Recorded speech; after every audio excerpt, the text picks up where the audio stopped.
Madame, Monsieur, merci de regarder le métronome. Merci d'être sur Télé Africa. L'actualité au Gabon, dominée par cette visite de travail et d'amitié qu'effectue le président de la transition, chef de l'État Brice Clotaire Oligui Nguema à Bruxelles, en Belgique. Le numéro 1 gabonais, invité officiel de la Commission de l'Union européenne, pour faire le point notamment sur la transition qui a cours au Gabon depuis le 30 août 2023, mais aussi pour évoquer des questions liées au renforcement de la coopération entre l'Union européenne et le Gabon dans plusieurs secteurs d'activité.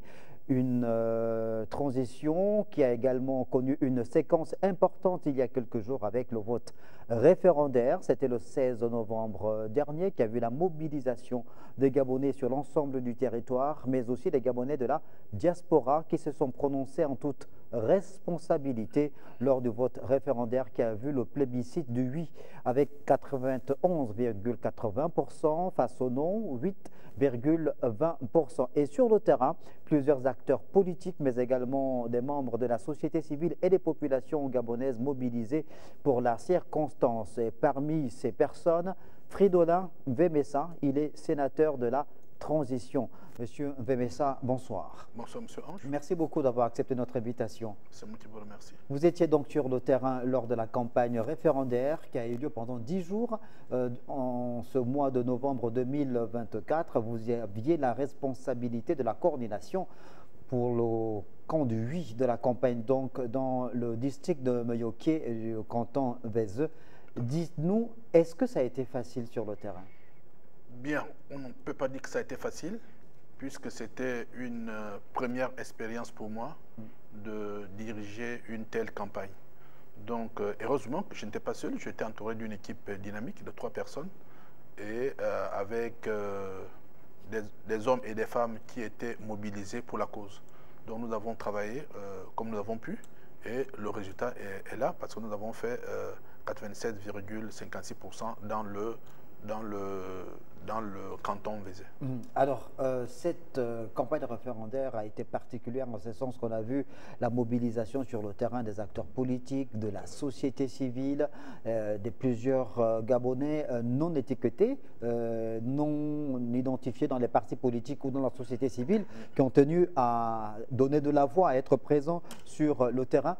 Alors, on sait que pour cette campagne référendaire, le Parti démocratique gabonais a appelé à voter oui. Vous êtes un membre de l'Union nationale. Dites-nous comment est-ce que vous avez réussi à créer cette osmose, l'alliage au niveau de votre équipe de campagne? Bon, il faut comprendre que de par la volonté des plus hautes autorités du pays, notamment du président de la République, chef de l'État, général Oligui Nguema, qui a voulu que ce moment soit un moment inclusif, que tous les Gabonais se sentent concernés par le vote référendaire qui devait consacrer l'arrivée d'une nouvelle constitution. Donc tout le monde a joué le jeu, chacun a fait ce qu'il a pu pour que le oui l'emporte très largement. Donc ce qui a été notre mission, puisque en tant que coordinateur de campagne dans le district de Meyoké et du canton Vezeux, nous avons pu battre campagne effectivement sur le terrain avec des difficultés et des points et la joie. Donc, tout n'a pas été facile, je le reconnais, mais le résultat a été là, a été au rendez-vous, puisque nous avons mis toute l'énergie qu'il fallait pour faire en sorte que la population puisse être édifiée sur le contenu de la Constitution. Parce que nous avions, de part devers nous, les 2 constitutions. L'ancienne qui nous dirigeait il y a quelques jours, et la nouvelle qu'il fallait faire adopter, donc voter. Donc nous avions les 2 constitutions et on expliquait le contenu article par article, quels sont les contenus de l'ancienne constitution et quelles sont les nouveautés qui ont été apportées dans la nouvelle constitution. Donc nous avons fait cet exercice-là en langue vernaculaire et les populations ont compris le bien fondé effectivement de ce changement. Parce que nous disions, et c'était le point culminant, nous disions que nous sortons. Nous avons pris l'anecdote de l'Église. Nous sommes à l'Église. Les chrétiens, par exemple, connaissent la Bible. Et la Bible, il y a 2 versions, l'Ancien Testament et le Nouveau Testament. Certaines règles de l'Ancien Testament ont été bannies dans le Nouveau Testament, qui n'a pas tout est purgé. Donc le Nouveau Testament contient quelques bribes des règles de l'Ancien Testament. Donc, voilà un peu comment nous avons expliqué le bien fondé de la nouvelle Constitution qu'il fallait faire adopter. Et les gens ont bien compris, effectivement, et c'est pourquoi ce qui explique le vote, le plébiscite qui a été effectivement fait à travers le vote massif des populations. Alors, votre argumentaire vient battre en brèche une certaine idée selon laquelle les populations dans l'arrière-pays n'en avaient cure en ce qui concerne le contenu même du projet de constitution. Bien au contraire. On a laissé penser que sur le terrain, vous mettiez plutôt en évidence la personne même de Brice Clotaire Oligui Nguema pour mieux faire passer l'idée auprès des populations. Est-ce que c'est exact? Pas du tout. Pas du tout. Le président n'était même pas... On citait à peine le nom du président. Parce qu'on se disait, on disait, oui, nous avons vécu avec l'ancien système, avec cette constitution, qui n'est pas mauvaise en tant que telle. Mais il fallait s'adapter au temps. Il fallait mettre certaines... Il fallait éliminer ou faire disparaître certains articles de la Constitution pour nous adapter à la réalité, à la donne, à la nouvelle donne.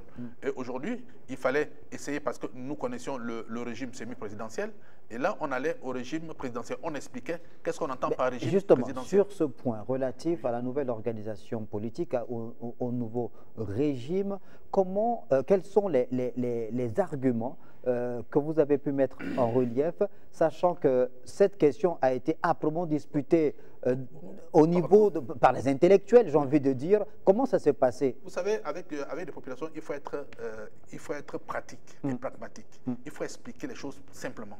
Nous disions, le président était élu au suffrage universel direct par les populations. Et entre-temps, dans le régime semi-présidentiel, dans le régime semi-parlementaire, on avait une troisième personne qui intervenait, c'est-à-dire le Premier ministre avec le gouvernement. Or, le président qui a été élu se cachait derrière le Premier ministre. Voilà comment on avait expliqué ça. Donc, on ne veut plus que quelqu'un se mette entre le peuple et le président. Il faudrait que le président soit en direct, en face du peuple, pour que ce peuple lui demande des comptes lorsque les choses sont mal faites, ou le félicite lorsque les choses sont bien faites. Donc, la troisième personne venait, comment dire, comme pour cacher la responsabilité du chef d'État, parce qu'il était en travers. Le fameux fusible. Voilà, le fameux fusible qui devait encaisser toutes les balles sans pourtant apporter des solutions idoines aux problèmes posés par les populations. Donc cette fois-ci, voilà un peu comment expliquer, il faudrait que les populations puissent voir en direct le président de la République en tant que responsable de la nation et responsable devant ce peuple-là. Ceux qui sont opposés à ce régime politique, évidemment, estiment que c'est une forme de reculade par rapport à la démocratie gabonaise, puisque on vous oppose le fait que dans d'autres pays, notamment les pays de grande démocratie, il y a des régimes comme la France semi-parlementaire, il y a un Premier ministre. Ce n'est pas pour autant que le gouvernement n'arrive pas à élaborer les politiques publiques qui satisfassent les populations. Mais oui, mais comparaison n'est pas raison. Vous savez, ce qui se passe ailleurs peut ne pas s'adapter à notre contexte. Bon, aujourd'hui en France, qu'est-ce qu'on voit? Le président de la République n'a plus d'armes de part de vers lui. Il est dépourvu entre guillemets, des pouvoirs, parce que c'est l'opposition qui dicte la loi au niveau de la France actuellement. Donc, cette expérience-là peut également aider, peut facilement amener le peuple gabonais à changer de régime ou de tactique ou de stratégie. Donc, la stratégie gabonaise, c'est d'avoir une démocratie, je peux dire à la gabonaise, parce qu'il faut s'adapter au contexte gabonais. Or, pour nous pensons que le président face au peuple sera quelque chose nous allons comment dire, expérimenter cette nouvelle manière de faire. Si ça porte des fruits, ben, nous pouvons continuer.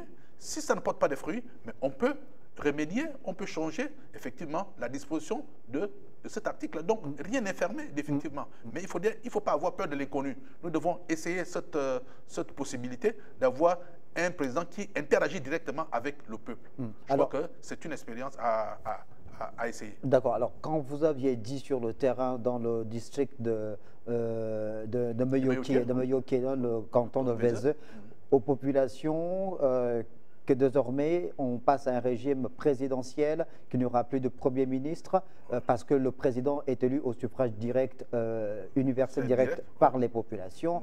Vous les aviez également dit. Et il doit rendre compte aux populations. Vous les aviez également dit qu'il n'y aura plus de Premier ministre, mais par contre il y aura un vice-président. Comment vous avez justifié ça aux populations, sachant que le vice-président n'est pas nommé sur le même ticket que le président, mais lui, il n'est pas élu sur le même ticket que le président, mais plutôt nommé par le président de la République. Parce que nous avons expliqué cela en disant que, vous savez, si on nomme, je suis avec vous en ticket, je suis le président, vous êtes le vice-président. Il peut arriver que vous ayez une forte personnalité qui peut mettre en mal, effectivement, le rôle du président élu. Donc, c'était un risque qu'il ne fallait pas prendre parce que le Gabon, étant une jeune démocratie, qui s'essaye. Et on verra bien qu'un jour, on choisira le type de régime qui sied à notre contexte. Mais il ne faut pas avoir peur d'aller dans l'inconnu. Donc, nous avons dit aux populations, oui, il faut bien que le président soit accompagné des personnes à qui il va donner des missions, avec des responsabilités, mais c'est lui qui sera avant tout responsable devant vous. Il n'aurait plus quelqu'un en face, quelqu'un qui joue les entrefaces entre le peuple et l'exécutif. Donc, il faudrait que le président soit responsable devant le peuple qu'il a élu. Responsable devant le peuple qu'il a élu, mais pas responsable devant le Parlement. Ça, les populations ont également ont saisi la subtilité de cette disposition. Le Parlement est l'émanation du peuple. Ce sont les représentants du peuple. Le peuple étant au-dessus des parlementaires. Donc, c'est vraiment... Là, il n'y a pas de discussion à faire parce que les parlementaires sont les représentants, ce sont les représentants du peuple. Donc, ils ont une délégation que le peuple leur donne pour les représenter à un niveau donné. Donc, les représentants ne peuvent pas jouer entièrement le rôle du peuple. Parce que lorsqu'il y a une question majeure, il faut bien se référer au peuple parce que les parlementaires ne pouvant effectivement décider en lieu et place du peuple souverain. Donc, je pense que ça a été dit et les gens ont compris ça facilement. Parce qu'ils disaient quoi? Ils disaient que oui, effectivement, les parlementaires, quand on voit l'Assemblée, nous jouaient, ils adoptaient des lois qui ne répondaient pas à nos aspirations. Et vous avez bien fait de faire en sorte que cette fois-ci, les parlementaires ne décident pas dans tout ce qui va se faire sans que le peuple ne soit consulté. Alors, dans ce projet de constitution qui a été plébiscité par le peuple gabonais à hauteur de 91,80% le 16 novembre dernier, il y a d'autres dispositions, évidemment, qui renforcent la démocratie dans notre pays, mais restons sur les aspects liés à l'espèce d'équilibre de pouvoir qui existe au niveau de l'exécutif, entre le Parlement et la fonction de président de la République. Est-ce que le fait qu'il y ait des dispositions qui permettent au président de la République de dissoudre l'Assemblée nationale et le Sénat, c'est bien ça? L'Assemblée nationale, sauf le Sénat. Sauf le Sénat, l'Assemblée nationale. Est-ce que cette disposition peut emmener les futurs parlementaires à avoir l'impression d'être à l'étroit ou de travailler sous la contrainte, sachant qu'ils ont quand même 3 principales missions que vous connaissez très bien? Non, pas du tout. Au contraire, c'est le président qui aura une épée de Damoclès sur la tête. Pourquoi? Parce que le président n'a qu'une seule cartouche qu'il peut tirer face à un danger. Donc, le président qui prendrait le risque de dissoudre l'Assemblée n'est pas sûr d'avoir une majorité fidèle qui va remplacer la majorité contestataire qu'il avait avant. Et il n'a qu'une seule cartouche. S'il prend le risque de dissoudre l'Assemblée, il prend un risque énorme, ne sachant pas quelle Assemblée après celle qui a été dissoute. Donc c'est un risque que le président ne prendra pas. Qu'il ne prendra pas. Parce que lui-même a cette épée de Damoclès sur la tête. Parce qu'aujourd'hui, le Gabon est un pays foncièrement démocratique. Et vous verrez que les députés vont bien jouer leur rôle d'équilibre des pouvoirs. Parce que le président, il ne peut le faire qu'une fois en 7 ans. À supposer que le président qui arrive décide de dissoudre l'Assemblée qui lui est hostile les 2 premières années de son pouvoir. Et lorsqu'il dissout, mais l'Assemblée qui va venir peut être plus hostile. Donc le président fera 5 ans de mandat sans réel pouvoir parce qu'il ne pourra plus avoir la possibilité de dissoudre l'Assemblée et il va souffrir les 5 dernières années qui vont suivre la fin de son mandat. Donc c'est un risque je crois qu'il faut mesurer ce risque-là. Le président ne peut pas jouer à dissoudre l'Assemblée n'importe comment. Et il y a de côté le Sénat qui ne peut pas être dissous par le président de la République. Donc c'est lui qui va jouer les contre-forts de garder le pouvoir législatif. Alors, comment est-ce que les populations du district de Moyoki ont-elles réagi par rapport à la limitation des mandats présidentiels, puisque désormais, c'est 2 mandats renouvelables, un mandat renouvelable une fois. Et c'est ça que tout le monde attendait. Tout le monde, on s'est senti, on a dit enfin l'alternance va arriver. Parce que cette disposition n'est pas... on ne peut pas jouer sur ce Mais est-ce que cette disposition garantit forcément l'alternance? Ça dépendra de la puissance du parti ou du mouvement qui sera mis en place. Oui. S'il est plébiscité par les populations, ad vitam aeternam, eh bien... Non, parce qu'il faut aller il faut repartir au référendum. Parce que pour changer cette disposition-là... On peut changer, celui qui incarne le parti ou qui est investi par le parti au moment de l'élection, mais ça ne veut pas dire que pour un 3e mandat, ce parti ne pourra plus investir une autre personnalité. Non. On est sûr que la personne... Non, ce n'est pas une question de parti, c'est une question de personne. Si M. Ange, qui appartient à... Non, mais parce que vous avez parlé de l'alternance. Oui, l'alternance, c'est quand il y a un changement en fonction des appareils, pas en fonction de la personne, forcément, qui incarne le pouvoir. Non. Même si le même parti reste au pouvoir, mais c'est le changement d'homme parce que la personne qui va arriver peut être différente de la personne qui était là, dans les actions à poser sur le terrain, dans la politique à mener sur le terrain. Donc, chaque personne étant unique, les réactions ou bien la politique également que le président de la République met en place peuvent être des politiques qui diffèrent de son prédécesseur. Vous l'avez vu dans plusieurs pays. Un président qui arrive change diamétralement, devient, comment dire, est différent de celui qui était là avant lui, même s'ils sont du même parti. Parce qu'il faut imposer sa vision du pays. Il faut la mettre en œuvre, il faut l'implémenter.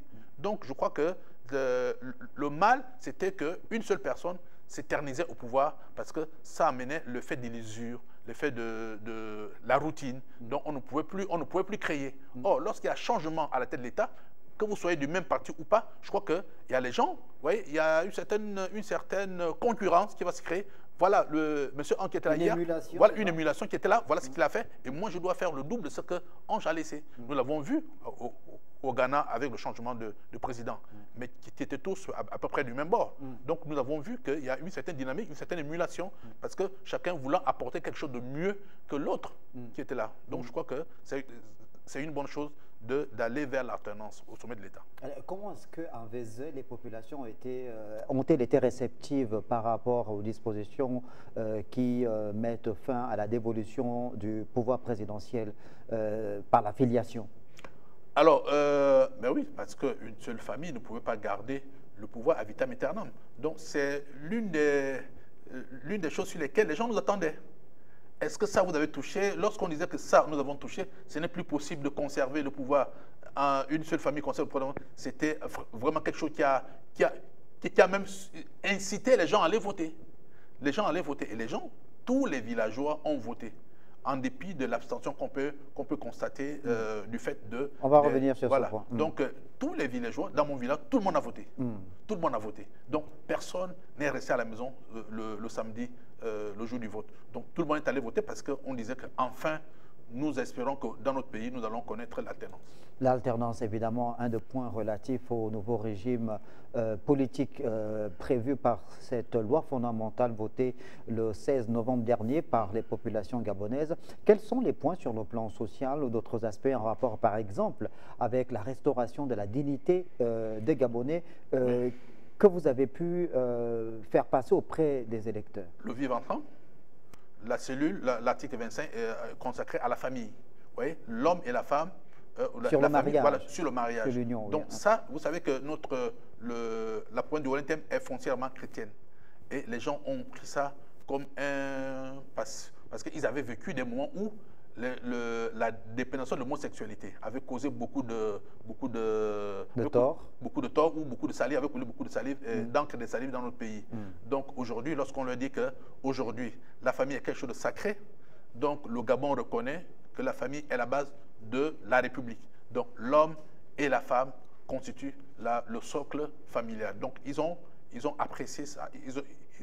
Ils ont apprécié ça. Nous avons également mis le vivre ensemble, la reconnaissance de la dignité des Gabonais. Donc ça, les populations ont bien apprécié ça. Ils ont dit ça, au moins ça, nous attendions également sur cet aspect-là. Comment ça s'est passé côté mobilisation des ressources, de la logistique notamment? On sait que vous êtes dans un département, le département d'Untem, qui manque dans certaines zones de certaines infrastructures routières, par exemple. On est en saison pluvieuse. Comment vous avez affronté la dure réalité du terrain durant 10 jours? Nous avons travaillé avec les moyens de bord, parce que c'était quelque chose de... il fallait mettre la nation avant. Donc nous avons fait des sacrifices.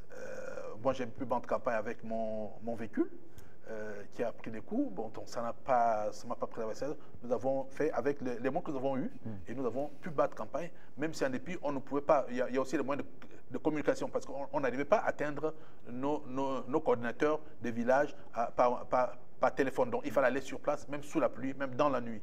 Donc nous avons fait cela et nous sommes très contents d'avoir réussi à obtenir ces résultats que nous avons eus dans le district de Meyoutier du canton de Vézé. Alors, le vote référendaire a eu lieu dans de bonnes conditions. Ça a été relayé notamment par le ministère de l'Intérieur, qui est le principal architecte de l'organisation des élections au Gabon. Donc, bonne organisation de ce scrutin, attesté d'ailleurs par les différentes missions d'observation qui sont venues de l'extérieur du Gabon, mais même celles qui sont au Gabon. Victoire, large victoire de oui, on a dit 91,80%, 8,20% pour le non. Par contre, les partisans du non estiment qu'il faudrait peut-être mettre un bémol ou peut-être qu'il n'y a pas de raison à ce que vous, qui êtes du camp de oui, vous puissiez avoir une joie ou un optimisme béat par rapport à l'abstention. Non, l'abstention ne peut pas être un facteur qui peut dénaturer le vote. Ce n'est pas possible. Parce que l'abstention peut s'expliquer. D'abord, la période à laquelle nous avons organisé ces élections-là, les élections naturellement ou traditionnellement se passent pendant la période de vacances, comme vous le savez. Les législatives, les présidentielles se passent au mois d'août. Et vous savez aussi que la plupart des Gabonais sont inscrits dans leurs localités respectives. Et nos enfants qui apprennent ailleurs, qui apprennent à Libreville, n'avaient pas la possibilité d'aller voter au village. Nous avons fait quelques procurations, mais ça n'a pas suffi. Donc je pense que l'abstention peut s'expliquer valablement parce que les gens n'ont pas eu le temps de retourner chez eux, aller voter. Parce que dans mon village, nous avons à peu près 421 électeurs, 421 électeurs inscrits. Donc beaucoup n'ont pas fait de déplacement parce que faute d'argent, la période scolaire, ils n'ont pas eu, ceux qui travaillent n'ont pas eu la possibilité, même si le ministère a accordé 2 jours de repos, mais il n'a pas de ressources pour se déplacer et revenir rapidement. Donc ça peut s'expliquer, l'abstention peut s'expliquer par ces raisons-là. Mais pas parce que les gens ont boudé, les gens n'ont pas boudé. Une abstention tout de même relative. On doit faire, voilà l'enquête que les partisans du non doivent faire, c'est-à-dire d'aller dans les villages, voir dans le village, il y a combien de villageois qui ont voté, combien sont obtenus ceux qui habitent le village, combien sont obtenus. C'est là on doit voir l'effectivité de l'abstention dans les villages, dans les lieux de vote. Combien habitent ici qui ne sont pas allés voter et combien habitent ici, combien votent ici sont à Libreville. Donc, pas parce que les gens ont boudé le vote, non, parce que les gens avaient des contraintes professionnelles, des contraintes de ressources et d'autres contraintes scolaires qui n'ont pas permis à ce que les gens aillent voter. Et nous sommes en période de saison de pluie. Donc, les gens n'ont pas voulu prendre des risques d'aller au village et revenir voter. Donc, mais ce scrutin référendaire a mis une fois de plus à nu les réalités vécues pendant plusieurs décennies dans notre pays en rapport avec le transport de ce qu'on appelle les bœufs votants, évidemment, puisqu'on a vu que lors des élections générales de 2023, il y a eu un déplacement important des populations de Libreville vers les provinces. Oui, mais ce n'est pas un problème parce qu'on doit me dire que chacun doit voter là où il est né. Pourquoi? Parce que vous êtes de là-bas. Parce qu'il faut vivre, il faut faire vivre votre... Parce que vous avez vu, le président a demandé aux ministres, aux parlementaires d'aller chez eux. C'est bien d'être attaché à son village, à son coin, à sa ville. Voilà. On est d'accord qu'on est originaire. On est originaire de quelque part. On est originaire de quelque part, mais on n'est pas forcément né là où on a nos origines. Non, non, même si on n'est pas né là-bas, mes enfants sont à Libreville. Mais mes enfants, tous mes enfants votent au village. Pourquoi? Ils sont nés à Libreville. Mais parce que je voudrais. Là, vous vous contredisez. Non, non, non. Non, mais parce que vous dites, non, on doit voter là où on est né. Ils sont nés à Libreville. Mais donc, ils doivent voter à Libreville. Non, non, ils sont originaires de quelque part. Ben voilà. Je crois qu'on doit voter là où on a des intérêts. Mais on a des intérêts dans son village, là où on est né. Non, là où on est né. Moi, je suis de la Nyanga, de Chibanga. Je suis né à Libreville. Oui. Grandi à Libreville. Oui. J'ai passé quelques années à Chibanga, Mayumba, mais j'ai grandi vos à racines Libreville. sont à Chibanga, il faut aller faire vivre Chibanga. Parce que Chibanga a besoin d'être développé. Quand on a des intérêts. Mais les intérêts, c'est quand vous êtes originaire de... Votre grand-père est de là, votre père est de Chibanga. Donc vous devez être le remplaçant de votre père à Chibanga. Donc c'est ça que j'apprends à mes enfants. Parce que mes enfants ne peuvent pas rester à Libreville. Pourtant, aujourd'hui, il y a une réalité, Fridolin Vemessa, c'est que les populations qui vivent en province, qui vivent dans les départements, les districts, les villages, tout ce que vous voulez. On doit prôner le retour aux sources. Non, ces populations-là disent, qu'elles ont l'impression d'être la 5e roue du carrosse parce que souvent, ce sont les gens qui partent de Libreville, qui viennent, oui, bien sûr, qui viennent fausser la donne. Parce qu'on ne vous voit pas. Elles sont, non. Parce qu'on ne vous voit pas, justement. Elles vivent, non, pas vous. Si, parce que pas vous. Non, non, parce que nous, ça c'est différent. Nous qui sommes à Libreville. Nous qui sommes à Libreville. Parce que nous qui travaillons à Libreville. Vous avez des investissements au village. Ça, je sais. Vous avez investi, vous êtes présent, vous êtes au village tous les jours, quasiment. C'est différent. Mais il y a d'autres qui n'ont pas ce même lien avec le village, qui vivent à Libreville, mais qui vont après influencer les activités, notamment sur le plan politique en province. Vous savez, le jeu du président en août dernier, c'est de faire en sorte que chacun se reparte à sa source. Retour aux sources. Parce que quand le président dit aux ministres, aux parlementaires d'aller chez vous, personne ne va à l'étranger, vous retournez dans vos villages. C'est pour faire quoi? C'est pour permettre à ce que nos villages qui sont abandonnés aujourd'hui puissent apprendre à revivre. Parce qu'il faut faire vivre l'arrière-pays. Et le pays ne peut pas se développer qu'à Libreville. Mais il faut participer à la vie au village, au développement du village. Mais justement, lorsque vous êtes... Pas venir influencer... Non, vous êtes originaire... Vous êtes originaire... électorales et forcer justement les pourcentages. Vous êtes originaire de l'Angounier, de la Nyanga. Vous êtes originaire, je prends un exemple, de Mbigou. Je prends un exemple. Et puis, vous êtes à Libreville, vous travaillez, vous êtes journaliste, vous êtes un très bon journaliste, mais de temps en temps, vous devez aller à Mbigou pour faire en sorte que les gens Mbigou, Ange qu'on voit, ah oui, Ange, vraiment, c'est un natif de Mbigou. Je vais à Chibanga. Mais justement, il faut de temps en temps. Mais lorsque vous serez candidat, les gens de Manjou ne seront plus, mais Ange sort d'où? Mouedji. Donc, les gens de Mouedji ne seront plus que, mais Ange sort d'où? Parce que les gens de Mouedji, ils vous voient pendant les vacances, ils vous voient en milieu scolaire, ils vous voient, et lorsque vous décidez à faire politique, vous dites, ah, mais aussi, Ange, c'est le fils d'eux, on le connaît, ah ben oui, il peut être notre représentant à l'Assemblée nationale. Or, lorsqu'on ne vous a jamais vu, savez que les bœufs votants, vous venez... vous savez que le phénomène de bœufs votants dont on parle, ce n'est pas que les personnes originaires de ces villages-là. Les bœufs votants ont existé parce que la loi leur avait ouvert la perche. Parce qu'on disait que chacun peut voter là où il avait des intérêts, là où il voulait voter, parce que le pays appartenant à tout le monde. Non, mais est-ce que justement ça a été l'apanage de certains acteurs politiques qui n'hésitaient pas à transporter du menu bétail, on va dire, entre guillemets, électoral, pour tout à fait. Servir les causes politiques. C'est un tort. Est-ce qu'on peut dire que c'est un tort? Je ne sais pas, mais toujours est-il que nous devons tout faire pour que les gens originaires de quelque part puissent aller voter dans les endroits où ils ont... On a déjà embrayé là dans la deuxième partie de la première, du premier tiroir de notre émission en rapport avec... Non, c'est le deuxième tiroir en rapport avec le code électoral. Ça y est, on y est déjà. Voilà. Le code électoral, il sera toiletté entre janvier et février 2025. Oui. Sous quelle forme? Bon, je ne sais pas sous quelle forme, mais je pense qu'il y a des critères qui vont édicter cette reconfiguration. On va voir l'étendue des sièges, on va voir donc, le redécoupage électoral. Est-ce qu'il s'impose selon vous aujourd'hui? Ah si, il s'impose parce qu'il faut rééquilibrer les choses. Parce que par le passé, on se plaignait que certaines circonscriptions étaient plus vastes, avec une forte population, ça veut dire qui étaient plus petites, avec moins de population. Vous militez pour une augmentation du nombre de sièges? Ben, si, en tenant compte de la superficie et de la démographie. Donc, ce sont les critères qu'il va falloir prendre en compte. Province du Volontaire, province de Goué-Vindo, province de Langounié, province de Haut-Ogoué. Ce sont les provinces les plus vastes du Gabon. Oui, on voit l'étendue, on voit aussi la population, la densité. Combien d'habitants vivent ici? Et quel peut être le représentant? Un député doit être représenté par combien de population? Donc, un député doit représenter quel nombre de populations? Donc, ce sont des critères qui vont jouer. Et surtout, ces deux critères-là, l'étendue du siège et la démographie des personnes qui vivent dans ce milieu-là. Donc, ce sont les aspects qui vont jouer dans le redécoupage électoral en tenant compte d'autres. Il peut avoir aussi une forme de contraction en termes de démographie, puisqu'on sait qu'il y a plusieurs villages ou regroupements de villages même qui n'existent plus, qui ont été désertés.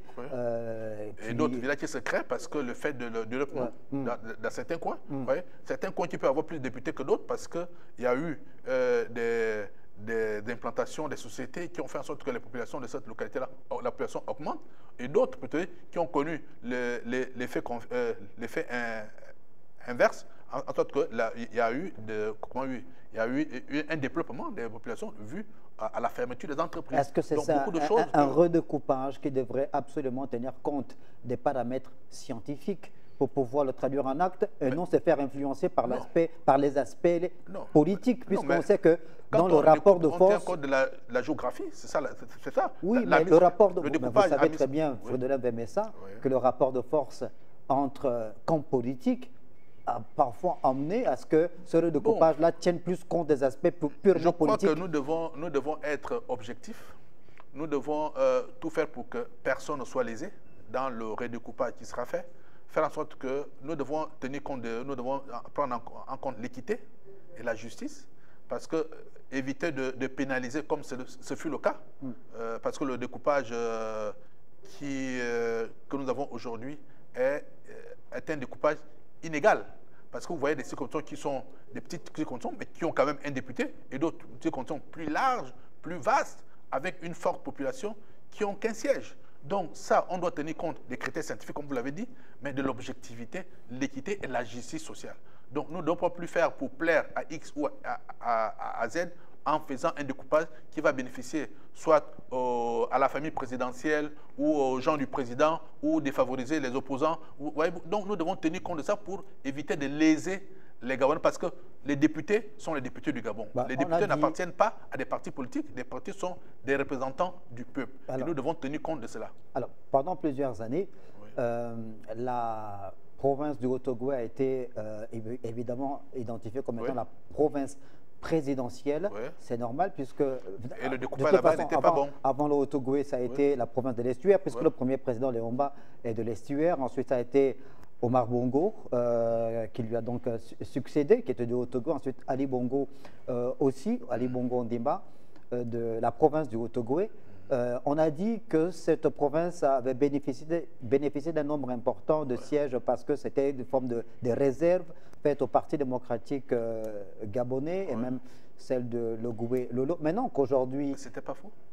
C'était pas faux. Oui, parce que vous voyez dans la pratique. Dans la pratique, c'était pas faux parce que vous voyez une constitution comme Monga, comme Aboumi, comme où il n'y avait pas assez une importante population, avoir soit des départements, soit un seul député, au détriment d'autres circonscriptions qui étaient plus vastes et avec une forte démographie. Bon, les gens, tout le monde l'a décrié, mais on ne pouvait rien parce que c'est le pouvoir politique qui avait joué en son temps.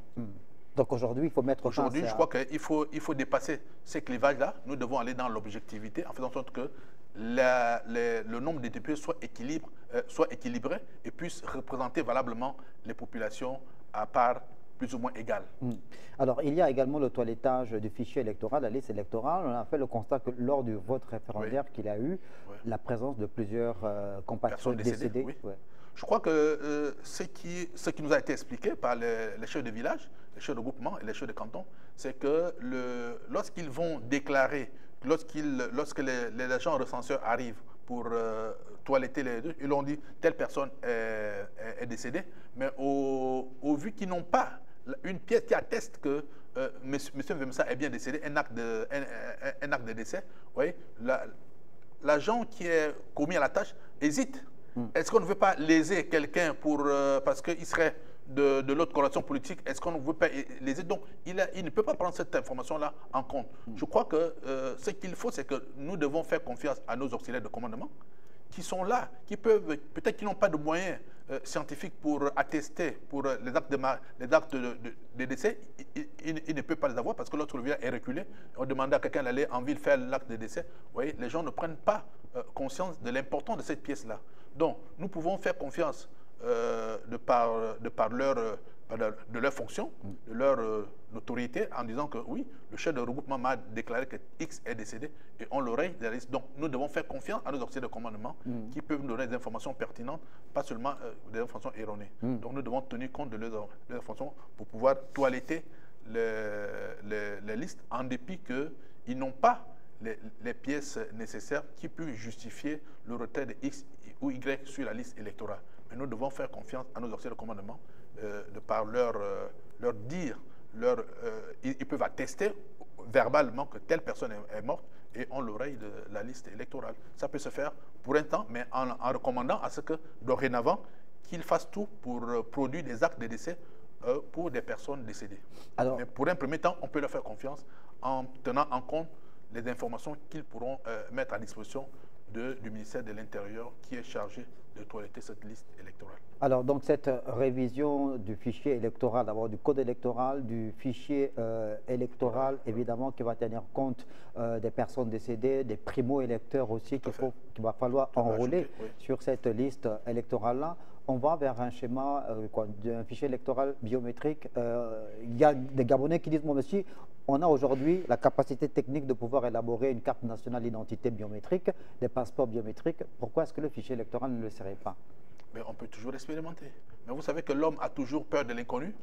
Est-ce que faire une carte, une liste électorale biométrique ne va pas entraîner la fraude? Voyez-vous, donc les gens ont toujours peur d'aller vers ce qu'ils ne connaissent pas en prétextant Non, c'est le fichier biométrique, mais c'est le vote qui ne l'est pas encore, je pense. Oui, le fichier, on peut manipuler. Il est déjà biométrique. Il est déjà biométrique. Donc c'est le vote qui ne l'est pas encore. Oui. Ouais. Oui.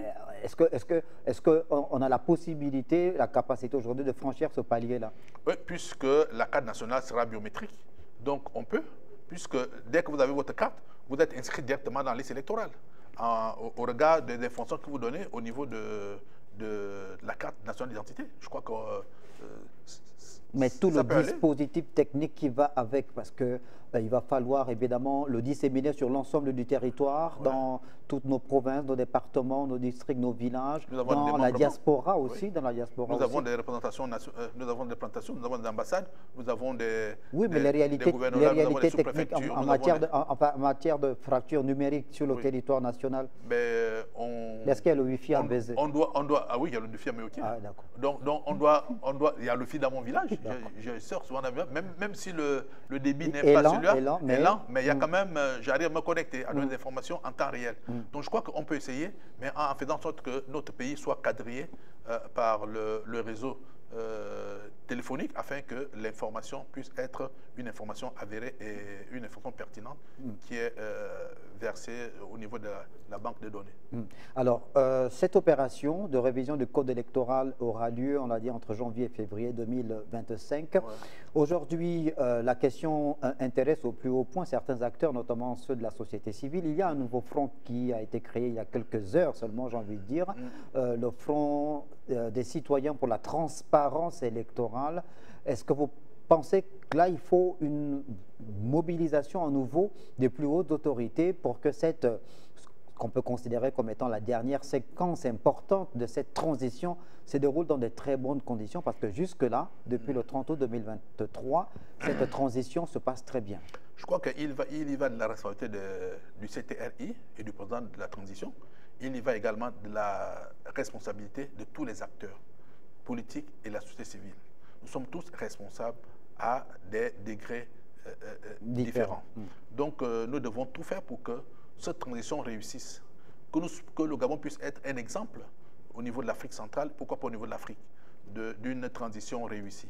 Donc, chacun doit mettre du sien pour qu'il y ait moins de contestations dans le processus qui conduit vers la fin de la transition. Nous devons tout faire pour qu'on ne parle pas de fraude, parce que je suis content de ces élections-là qui viennent de se dérouler au référendum. Vraiment, personne ne pouvait imaginer la fraude, parce que tout s'est passé. Il y avait l'engouement. Il y avait vraiment les gens qui partaient chercher les gens. Mais est-ce que tu as déjà voté? Est-ce que tu as déjà voté? Est-ce que... Donc, nos coordinations faisaient le tour des maisons pour voir si la personne a déjà voté ou pas. Donc, ça a été un exemple qu'il faut continuer. Donc, je pense qu'aujourd'hui, ce ne serait pas ni de notre responsabilité, ni du président de la transition ou du CTRI, de faire en sorte que cette dernière ligne puisse être entachée d'irrégularité. Donc, bon, faire un front pour le respect de, vous avez dit, la transparence électorale. Bon, je crois que l'homme étant de nature changeante, donc mais nous ne pouvons pas dire que demain il y aura fraude, mais tout va se passer parce que est-ce qu'on peut imaginer, est-ce qu'on peut penser un instant qu'il y aura une forte mobilisation sur le terrain justement de la classe politique, de la société civile sur le fait que le gouvernement, via le ministère de l'Intérieur, arrive à mettre en relief tous les mécanismes qui vont garantir la transparence électorale pour éviter les scénarios vécus lors des années précédentes. Le code électoral actuel était adapté au contexte du référendum. Il y aura quelques modifications.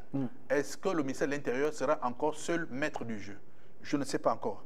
Bon, ce sont des propositions qu'on va analyser au Parlement qui vont arriver et les parlementaires vont faire des propositions. Parce que le code actuel était dit que ce code électoral était spécifique, s'adaptait uniquement à cette élection du référendaire qui vient de se passer.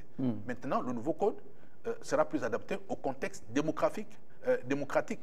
Est-ce que le ministère de l'Intérieur restera maître du jeu, seul maître du jeu? Je n'en sais rien. Restons sur ce point-là, Frédéric Bemessa, parce que c'est très important ce que vous êtes en train de dire, puisque l'année prochaine, attendue au Gabon, donc l'organisation des élections, notamment l'élection présidentielle. On sait que... L'élection générale. Très bien. On sait que le 30 août 2023, il y a eu un coup de libération, coup d'État, du fait d'une organisation tronquée selon le communiqué 001 du Comité pour la transition et la restauration des institutions. Donc, le point d'orgue, justement, de la sortie de cette transition, c'est l'organisation des élections, notamment l'élection présidentielle. Est-ce que, dans la configuration que vous êtes en train d'essayer de définir, vous pensez que les acteurs politiques et la société civile vont donner de la voix pour être dans le processus électoral? Bon, pourquoi les exclure s'ils sont partie prenante du processus de la restauration des institutions? Et même les confessions religieuses. À l'ordre constitutionnel. Je pense qu'on ne pourrait pas les exclure. Ils doivent jouer, entre autres, puisqu'ils sont partie prenante. Parce qu'il y aura bien des candidats qui vont se présenter à l'élection présidentielle. Il y aura des partis qui pourront présenter des candidats. La société civile pourra présenter un candidat ou des candidats indépendants peuvent survenir. Donc, on ne peut présager de rien. Je pense qu'il faut tout faire pour que tout le monde se sente concerné. Il ne faut pas qu'il y ait des frustrations. Il ne faudrait pas que les gens se sentent exclus. Il ne faudrait pas qu'on sente qu'il y a une main invisible derrière ce code électoral. Donc, il faut tout faire pour qu'il y ait moins de suspicions, de manipulation possible.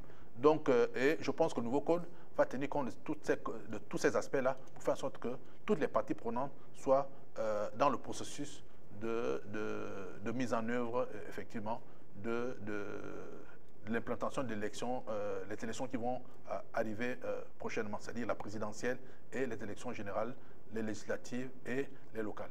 Alors, on sait évidemment que la révision du code électoral ne va pas forcément avoir un lien direct avec, peut avoir un lien avec la loi 7/96 portant dispositions communes à l'organisation de toutes les élections au Gabon. Est-ce qu'en même temps, le ministère de l'Intérieur peut être emmené à justement mettre en relief certaines propositions faites lors du dialogue national inclusif en ce qui concerne la naissance de certains blocs politiques dans notre pays? Bon, tout fera, ce sont des propositions qui vont venir au Parlement. Bon, on ne sait pas ce que le ministère de l'Intérieur va proposer, ce que le gouvernement va proposer aux parlementaires, et les parlementaires auront droit à apporter des amendements et des réajustements. Attendons de voir ce qui sera proposé et on en parlera. On ne peut pas présager ce qui sera dit, mais on doit tenir compte des conclusions issues du dialogue d'Angoudjé, c'est-à-dire des aspirations des Gabonais. Qu'est-ce que les Gabonais ont dit concernant l'organisation des élections au Gabon? Donc il faut toujours en tenir compte puisque nous avons fait la même chose avec la Constitution. Deux questions avant de mettre un terme à l'émission, Frédolin Vemessa. La première, en rapport avec le sujet que nous débattons depuis le début de l'émission, donc en rapport avec le référendum du 16 novembre dernier, que dites-vous aux Gabonais qui ont voté non, ceux qui ont recueilli le 8,20%? Qu'est-ce que vous dites à ces compatriotes? Mais ils sont Gabonais. Ils ont joué leur jeu. Je crois que c'est ça le jeu démocratique. On ne peut pas les condamner, on ne peut pas on peut pas les marginaliser. C'est une voix qui s'est exprimée. Nous devons la considérer, nous devons la respecter. Donc, ils n'étaient pas obligés de dire oui. Donc, et dans un pays, il ne peut pas y avoir l'unanimité. Ce n'est pas possible. Et ce ne sera plus la démocratie. Je crois qu'il y a des gens qui pensent le contraire de ce que pensent les autres. Ça doit exister et nous devons tenir compte et nous devons tout faire pour mieux expliquer à cette population-là le bien fondé de cette constitution-là. Donc, l'explication, on doit continuer à expliquer, à expliquer, à expliquer. Et si on arrive à les convaincre, ce sera une bonne chose. Si on arrive à montrer l'intérêt qui était pour nous de faire voter cette constitution-là, je crois que ce sera bien, ce sera du bien pour tout le monde. Donc, les Gabonais qui ont voté non, n'ont pas à être... D'abord, il ne doit pas se décourager, il ne doit pas être frustré, et nous ne devons pas les marginaliser ou les stigmatiser. Ils ont joué le jeu, c'est ça, le jeu démocratique. Et dernière question, je l'ai évoqué rapidement dans mon propos introductif, la visite d'État, de travail et d'amitié qu'effectue le président de la transition, le chef de l'État, Brice Clotaire Oligui Nguema à Bruxelles, invité officiel par la Commission de l'Union européenne. C'est un moment important dans cette période de transition que connaît le Gabon depuis le 30 août 2023. Est-ce que là, ça marque une fois de plus cette forme de reconnaissance de la communauté internationale, de la transition et de la présidence de Brice Clotaire Oligui Nguema à la tête du Gabon? Quand vous voyez la communauté internationale vous solliciter, c'est que vous êtes sur la bonne voie. Que l'exemple, peut-être qu'ils cherchent à faire en sorte que l'exemple gabonais soit cité en référence. Et je pense que nous pouvons nous en féliciter de ce que fait le président de la République jusqu'à maintenant. Il cherche à expliquer, à être, comment dire, ouvert et à mieux présenter les choses et à présenter la vision qu'il a de cette transition-là. Et voyez-vous, donc il essaie d'anticiper même certaines actions qui devaient se passer à une certaine date. Donc c'est pour aller vite et bien. Donc pour éviter qu'on lui prenne des intentions de vouloir s'éterniser au pouvoir dans un contexte illégal. Donc c'est cette reconnaissance-là que nous devons encourager. Je pense que ce n'est qu'un mérite pour notre pays et pour le président de la transition. Quelle peut être votre conclusion avant qu'on ne mette un terme à cette émission, le métronome, Frédolin Vemessa, en une minute? C'est dire simplement aux Gabonais de croire à ce que nous faisons nous-mêmes, parce que nous sortons d'une situation difficile que tout le monde a décriée il y a des décennies. Aujourd'hui, nous sommes dans une nouvelle ère. Nous devons prendre les choses telles qu'elles arrivent, et pas avec euphorie, mais avec beaucoup de retenue.